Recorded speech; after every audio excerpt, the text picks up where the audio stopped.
5টায় খোলে? বাবা, এতক্ষণ বসে থাকতে হবে? এখনো পুজো আরম্ভ হয়নি? কটা? হ্যালো বন্ধুরা, তো শুরুতেই দেখতে পেলে দিনটা ছিল 30শে নভেম্বর 2024। আর শুনতেও পেলে পুজো এখনো স্টার্ট হয়নি, এখনো আধ ঘন্টা দেরি আছে। তো 30শে নভেম্বর মাকে নিয়ে চলে গিয়েছিলাম হনুমানজির মন্দিরে আমার মানত তুলতে। এই কাজ ওই কাজ সারতে সারতে মানতের কথা ভুলেই গিয়েছিলাম। মা প্রত্যেকদিন মনে করিয়ে দিত, মা এইসব কাজ ফেলে রাখতে নেই, মানতটা তাড়াতাড়ি তুলে ফেল। তো সেই দিন মায়ের জোর করাতে চলে গিয়েছিলাম মা মেয়ে মিলে আমার আবিরের জন্য করা মানতটা তুলতে। পুজো দিতে যেহেতু দেরি আছে, তাই মা মেয়ে মিলে মন্দিরের পাশে একটা খুব সুন্দর জায়গা ছিল, যেখানে চলে গিয়েছিলাম কিছু রিলস বানানোর জন্য। বসে বসে রিলসও বানিয়েছিলাম। আমার এখানে ভয়েস দিতে গিয়ে অনেকবারই কথা আটকে আটকে যাবে, তো তোমরা কিছু মনে করো না। তারপর যাই পুজো দিতে, মন্দিরও খুলে গিয়েছিল।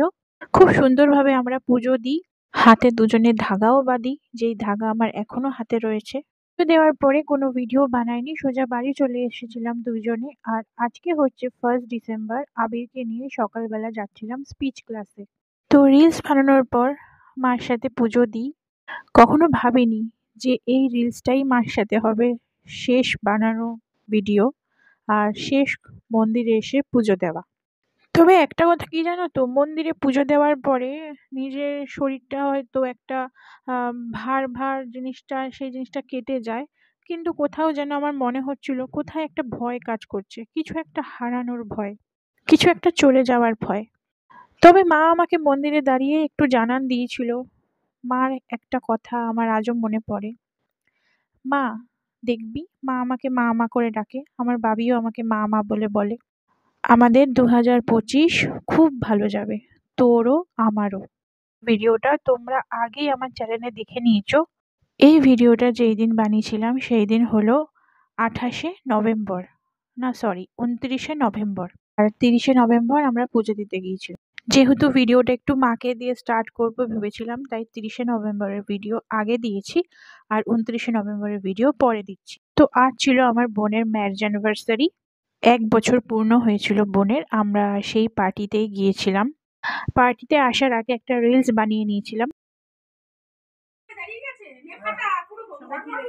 এই তোরা একটু সুন্দর, কেমন কেমন একটা লাগছে, কেমন কেমন লাগে।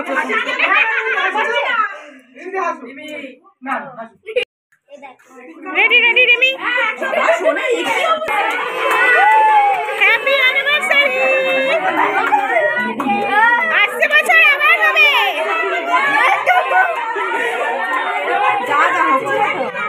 বাবা ঘোড়া ঠিক করে দিয়ে দাও।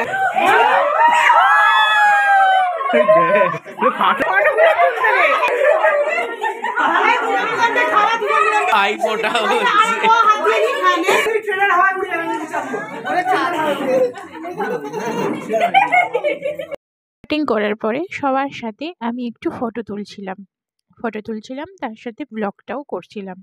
জানো তো, মানুষ যাওয়ার আগে একটা জানান দিয়ে যায় বলে না, সেরকম আমার সাথে অনেক মুহূর্ত এরকম এসেছিল, কিন্তু আমি ঘুণাক্ষরেও ভাবিনি যে আমার জীবনের সব থেকে প্রিয় মানুষটা, সব থেকে কাছের মানুষটা 2 দিন পর আর আমার সাথে থাকবে না।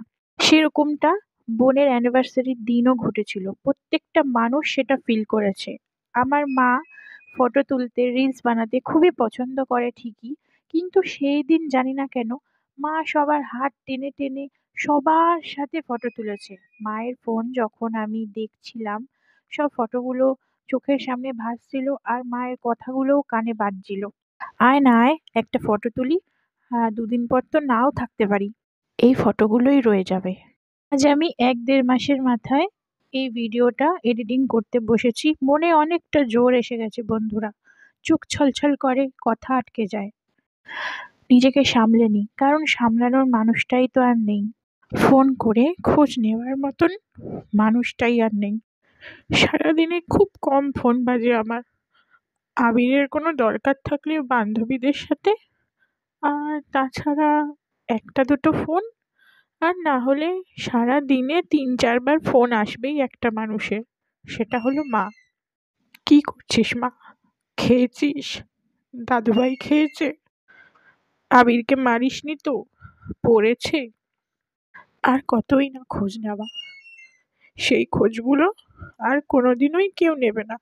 তার মধ্যেও ছিল অনেক খুনসুটি, রাগ, অভিমান, কথা না বলা, ঝগড়াঝাঁটি, আনন্দ, অন্য কাউকে নিয়ে পিএনপিসি করা, ইয়ার্কি, এই ইয়ার্কি বা যেই পিএনপিসি এক কান থেকে দু কান হবে না, এমন একটা মানুষের সাথে এরকমই পিএনপিসি হতো, যেগুলো আর কখনোই হবে না। একটা জিনিস খেয়াল করলে বন্ধুরা, মা কিন্তু খেতে বসেছিল, ঠিক যেই আমরা নাচ শুরু করেছি এঁঠো হাতে উঠে এসে নাচতে শুরু করে দিয়েছে। এমনই একটা মানুষ রিনা বোস, যেখানে আনন্দ সেইখানে ডিম্পি আর রিনাকে অবশ্যই পাবে। জানো তো, ওনার জীবনেও অনেক দুঃখ ছিল, আর আমার জীবনেও অনেক দুঃখ ছিল, আছে, জানি না ভবিষ্যতে থাকবে কিনা। তার মধ্যেও না আমরা পরিস্থিতিকে এনজয় করতে খুব ভালো পারি। মানে আমার মা এটা আমাকে শিখিয়েছে আর কি, যেমনই পরিস্থিতিতে থাকিস না কেন মা, যেইটা যে মুহূর্ত তোর সাথে ঘটবে আর কি, মানে ঘটছে, ঘটবে, বা ওই কথা বলে না, মানে যেইটুকুনি তুই টাইম পেয়েছিস বা পাচ্ছিস এনজয় করে কাটা, বাকি সবকিছু ভুলে যা। তারপরে তো আছেই দুঃখ, কষ্ট, চলাফেরা রাস্তায়, যেইটুকুনি টাইম তুই এনজয় হচ্ছে সেই টাইমটুকুনিকে এনজয় কর ভালো মতন। মানে এটা আমাকে আমার মা শিখিয়ে গেছে। আর ঠিক সেরকমই উনি। পুরো ভিডিওটা হয়তো ভয়েস ওভারেই কেটে যাবে। আর এখানে যেহেতু গান চলছিল তাই কপিরাইট ক্লেমের ভয় আর মিউজিকটা দিতে পারলাম না। ও হ্যাঁ, এখানেও একটা কথা আমার মনে পড়ে গেল। আহ, যখন গান চলছিল, বা হ্যাঁ, মাকে দিয়েই কথাটা বলি। ২-৩ দিন আগে, মানে উনি যাওয়ার ২-৩ দিন আগে আমাকে বলছে, আমার এরকম গান একটা পোস্ট করবি মা? তাই আমি বলেছিলাম, মা এর আগেও তোমার একটা গান পোস্ট করেছি, জানি না কেন কপিরাইট ক্লেম আসছে, হয়তো মিউজিক গুলোর কারণে, আর গলা তো তোমারই, আমি জানি না কেন এরকম হচ্ছে, তো আমি সমস্ত কিছু জেনে শুনে নিই, তারপর আমি আমার চ্যানেলে তোমার গানের ভিডিও আপডেট দিতে থাকবো, মানে আপলোড করতে থাকবো। তারপরেও মাকে একটা কথা বলেছিলাম, আমি বলছি, ধুর, আমার চ্যানেল আর দাঁড়াবে না, সে কপিরাইট ক্লেম পাই কি কপিরাইট স্ট্রাইক পাই। মা না ইউটিউব সম্বন্ধে অত কিছু বোঝে না, জানেও না। ইউটিউব থেকে কত কি ইনকাম না ইনকাম, হ্যান না ত্যান না, কিছুই মা জানে না। তো মাকে কথায় কথায় আমি বলেছিলাম সেই দিন, আমার দ্বারা তো আর চাকরি বাকরি হবে না, এই বাচ্চা কাচ্চা সামলে আর সংসার সামলে ভেবেছিলাম ইউটিউব চ্যানেলটা দাঁড়ালে তোমার সাথে আমি একটু হাত মেলাতে পারবো, তোমাকে সাহায্য করতে পারবো, বা নিজেরও কিছু আবদার, আবিরের আবদার, এগুলো আমি মেটাতে পারবো নিজের উপার্জনের টাকায়। তো মা তখন বলছে, হ্যাঁ তাহলে কর, ভিডিও দে, আপলোড কর, প্রতিদিন ভিডিও ছাড়। তার পরিপ্রেক্ষিতে আমি বলেছিলাম, আমার আমার চ্যানেল দাঁড়াবে না, যারা কাপড় খুলে বা নিজের শরীর দেখিয়ে ভিডিও বানাতে পারে তারাই এরকম চ্যানেলে দাঁড়ায়। তখন মা আমাকে বলেছিল, কোথায়, কাপড় খোলা ছাড়াও তো কত ভিডিও রয়েছে, তারাও তো ভাইরাল হয়, তোর চ্যানেলও ভাইরাল হবে, বা তোর ভিডিও মানুষে দেখবে। তার পরিপ্রেক্ষিতে আমি বলেছিলাম যে না, আমার চ্যানেল দাঁড়ানোর মতন নয়। মা হাসতে হাসতে সেদিন বলেছিল, দাঁড়াবে দাঁড়াবে, ঠিক দাঁড়াবে, যেই দিন আমি চলে যাব সেই দিন তোর চ্যানেল ঠিক দাঁড়াবে, তোর সাবস্ক্রাইবারও বাড়বে। আর আমি তারপর দিয়েই শর্ট ভিডিও ছাড়তে গেলেও মার না এই কথাটা খুব কানে লাগে, কানে বাজে, যে ধুর, ভিডিও ছাড়বই না। আমি তো চাইনি আমার ভিডিও ভাইরাল হোক তুমি না থাকাকালীন, আমি চাইনি আমার ভিডিও কেউ দেখুক তুমি না থাকাকালীন। আসলে কি জানো তো, মা প্রত্যেকটা পদক্ষেপে অনেক জানান দিয়েছিল যে পরবর্তী সময় আমি নাও থাকতে পারি, নিজেকে সামাল দে ডিম্পি, নিজেকে বুঝতে শেখ, লোককে বুঝতে শেখ, নিজের ভালোটা জানতে শেখ। যাওয়ার ৩ দিন ৪ দিন আগে থেকেই মা খালি বলছিল, এসে আমার ব্যবসাটা দেখ, আমার সব ব্যাংকের বইগুলো দেখ, আমার হিসাবের খাতা দেখ। আর আমি বলেছিলাম, না দেখবো না, আমি যেই দিন দেখবো সেই দিন তুমি আমার সাথে থাকবে না। আর ঠিক সেটাই হচ্ছে এখন। ২৯শে নভেম্বর মায়ের সাথে প্রত্যেকটা কাটানো মুহূর্ত আজও আমার চোখে ভাসে। সেই দিন আমরা কেউই, আমাদের পরিবারের কোনো সদস্যই ভেবে উঠিনি আজ থেকে ৬-৭ দিনের মাথায় এই মানুষটি আর আমাদের সাথে থাকবে না। বিশেষ করে আমি দুঃস্বপ্নেও ভাবিনি কোনো দিনও ২০২৪-এ মা আমাকে একা করে দিয়ে চলে যাবে। ২৯শে নভেম্বর মার সাথে প্রত্যেকটা মুহূর্ত আমার খুব স্পেশাল ছিল। এত নেচেছি, মা মেয়ে মিলে এত নেচেছি, এত আনন্দ করেছি, প্রত্যেকটা মানুষ বলে বোঝানোর বাইরে। আশা করি তোমরা ভিডিওটা দেখেই বুঝতে পারছো উনিও কি পরিমাণে আনন্দ করেছেন। মা খেতে বসে একবার আমাকে ডাক দিয়েছিল, গেছিলাম, পরে গানের আওয়াজে শুনতে পাচ্ছিলাম না ঠিক করে কথাটা, তবু অল্প অল্প কানে এসেছিল, মা কেউ কি আমায় কিছু করেছে? আমি বলছি, কেন মা?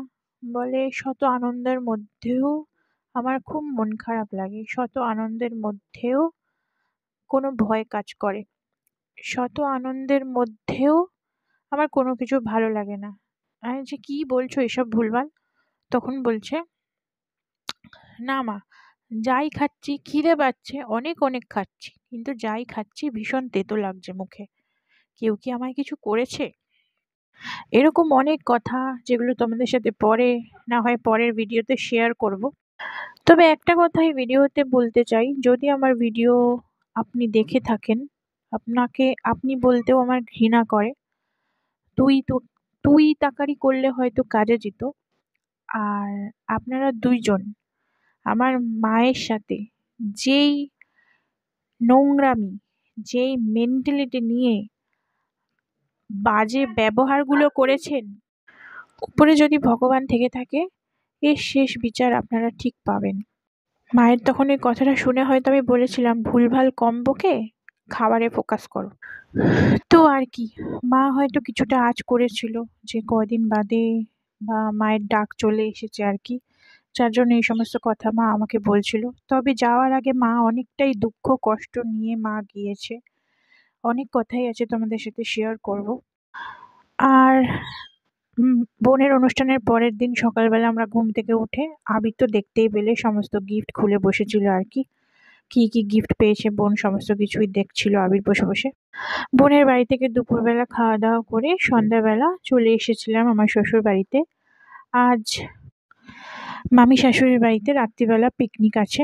কথা বলতে গেলেই কত কিছুই না বলতে ইচ্ছা করে, কি বলতো, এখন তো আর মনের কষ্ট দুঃখ বলার মতন মানুষ নেই, তোমরাই আছো যাদের সাথে আপন তলে বকতে পারি। তবুও কিছু কিছু সময় দীর্ঘশ্বাস ফেলে নিজেকে থামিয়ে নিই, কিছু কথা না বললেই নয়।